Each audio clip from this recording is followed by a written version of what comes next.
ruins of the old Coventry Cathedral is a sculpture of a man and a woman reaching out to embrace each other. The sculpture was inspired by the story of a woman who crossed Europe on foot after the war to find her husband.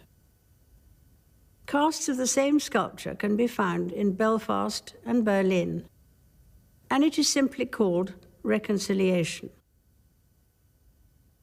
Reconciliation is the peaceful end to conflict, and we were reminded of this in August, when countries on both sides of the First World War came together to remember in peace.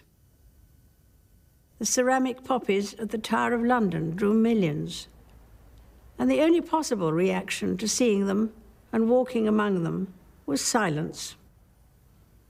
For every poppy, a life, and a reminder of the grief of loved ones left behind. No one who fought in that war is still alive, but we remember their sacrifice, and indeed the sacrifice of all those in the armed forces who serve and protect us today. In 1914, many people thought the war would be over by Christmas. But sadly, by then, the trenches were dug and the future shape of the war in Europe was set.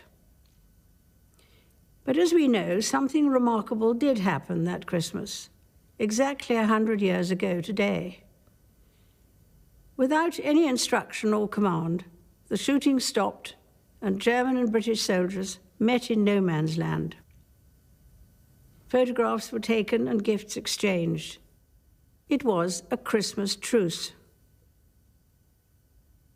Truces are not a new idea. In the ancient world, a truce was declared for the duration of the Olympic Games, and wars and battles were put on hold. Sport has a wonderful way of bringing together people and nations, as we saw this year in Glasgow, when over 70 countries took part in the Commonwealth Games. It is no accident that they are known as the Friendly Games. As well as promoting dialogue between nations, the Commonwealth Games pioneered the inclusion of parasports within each day's events. As with the Invictus Games that followed, the courage, determination, and talent of the athletes captured our imagination as well as breaking down divisions. The benefits of reconciliation were clear to see when I visited Belfast in June. While my tour of the set of Game of Thrones may have gained most attention, my visit to the Crumlin Road jail will remain vividly in my mind. What was once a prison during the Troubles is now a place of hope and fresh purpose, a reminder of what is possible when people reach out to one another, rather like the couple in the sculpture. Of course, reconciliation takes different forms. In Scotland, after the referendum, many felt great disappointment, while others felt great relief. And bridging these differences will take time. Bringing reconciliation to war or emergency zones is an even harder task. And I have been deeply touched this year by the selflessness of aid workers and medical volunteers who have gone abroad to help victims of conflict or of diseases like Ebola, often at great personal risk.